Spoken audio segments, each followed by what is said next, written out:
Question number 1. A surgical unit nurse assessed a 35-year-old post-appendectomy patient who had abdominal distension with absent bowel sounds. Which of the following interventions is most appropriate? Options. Option A. Encourage ambulation. B. Provide liquid diet as tolerated. C. Ensure patency of nasogastric tube. And D. Check the surgical site for signs of infection. So here the correct answer is option C. Ensure patency of nasogastric tube. So ensure patency of nasogastric tube, that is lies in the clinical context provided.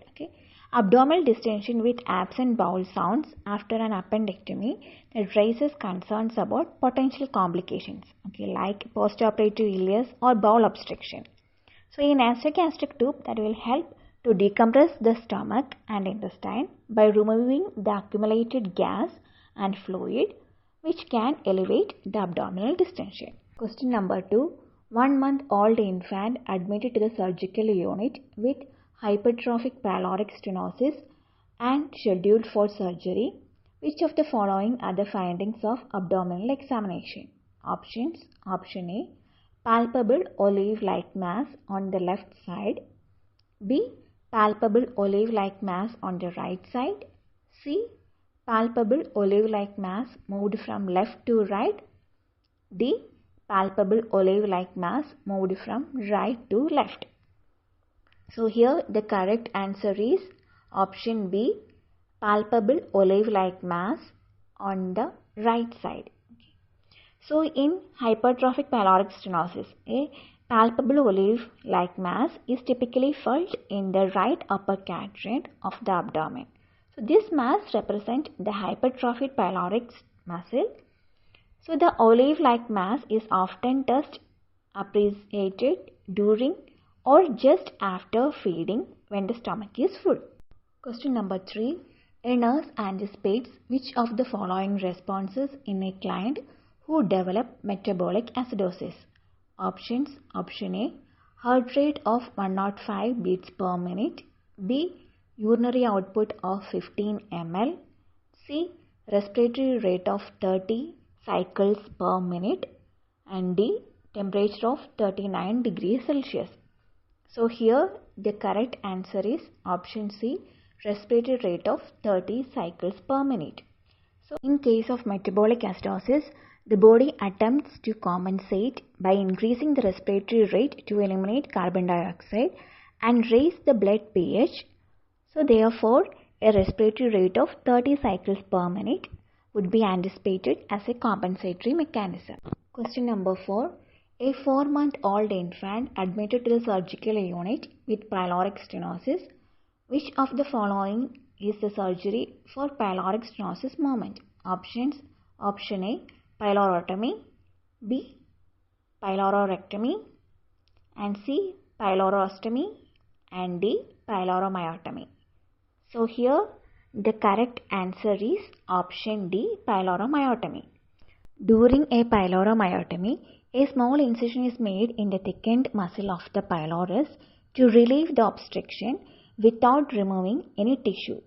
So this procedure allows for the widening of the pyloric canal and restoring the hypertrophic pyloric stenosis and restoring the normal gastric emptying. Question number 5. During a prenatal examination, the nurse draws blood from a NRH negative client and explains that an indirect test will be performed to predict whether the fetus is at risk for which of the following disease condition? Options. Option A. Acute hemolytic disease.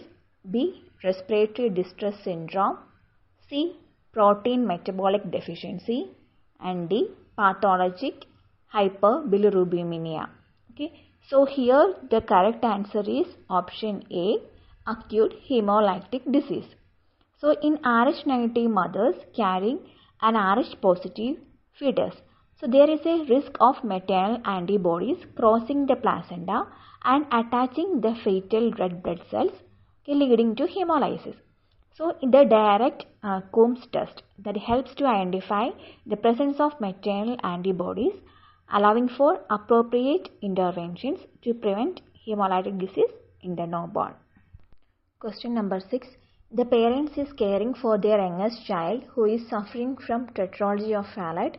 Which of the following positions are used for congenital heart conditions? Options. Option A, semi-phallus position. B, knee chest position. C, prone position. D, left lateral position. So here the correct answer is option B, knee chest position. The most appropriate position for a child with tetralogy of fallot or certain other congenital heart conditions is typically the knee chest or squatting position. This position increases systemic vascular resistance and helps to improve blood flow to the lungs. The rationale is to reduce the severity of right to left shunting and improve oxygenation. Question number 7. A nurse is transferring a patient with a chest tube to the X-ray department for chest X-ray. In which location should the nurse place the chest tube? Options. Option A, directly on the stretcher in an upright. B, on the side of the stretcher next to the patient. C, hand on the IV pole that is attached to the stretcher. D, attached to the stretcher and hang. So here the correct answer is option D, attached to the stretcher and hang. So it is referring to securing the chest tube to the structure using an appropriate method to prevent tension and pulling. Then it could also be a suitable choice. The key consideration is to ensure that the chest tube is secured and positioned in a way that prevent accidental dislodgement or tension on the tube during the transfer of the patient. Question number 8. A nurse is preparing to care for a child with a diagnosis of intussusception. The nurse reviews the child's record and expects to note which sign of this disorder is documented. Options. Option A, watery diarrhea. Option B, ribbon-like stool. C, profuse projectile vomiting. D, red jelly stool. So here the correct answer is option D, red jelly stool. So intussusception is a condition where one portion of the intestine telescopes into another, leading to obstruction and compromised blood supply. One of the classic signs in the passage of stools that resembles red currant jelly. This appearance is due to a mixture of blood and mucus in the stool resulting from the compromised blood supply to the affected segments of the intestine. Question number 9. A 50-year-old woman post-myocardial infarction was admitted in the medical ward. A nurse was assigned to care for the patient.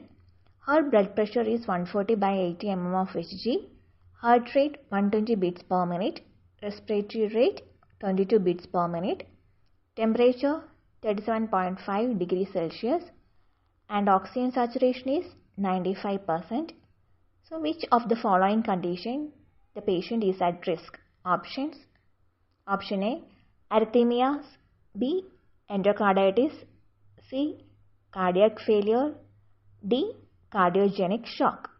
Here the correct answer is option D, cardiogenic shock. A cardiogenic shock is a serious complication of a myocardial infarction. So where the heart is unable to pump sufficient blood to meet the body's needs. So this results in systemic hyperperfusion reflected by increased heart rate and respiratory rate, as well as there is a decreased oxygen saturation. The elevated heart rate aligns with the symptoms of cardiogenic shock. So there is inadequate tissue perfusion that can result in rapid heart rate as the body attempts to compensate for decreased cardiac output. Question number 10. The nurse determines that a client understands the purpose of a vitamin K injection for newborn. If the client states that vitamin K is administered for which purpose? Options. Option A, newborns lack vitamin. B, newborn has low blood levels. C, newborn lack intestinal bacteria. D, newborns cannot produce vitamin K in the liver. So here The correct answer is option D. Newborns cannot produce vitamin K in the liver. So the purpose of vitamin K injection for a newborn is related to the fact that newborns have low levels of vitamin K and cannot produce it in sufficient amounts in their intestine. So that's why we need to administer vitamin K injection for the newborn.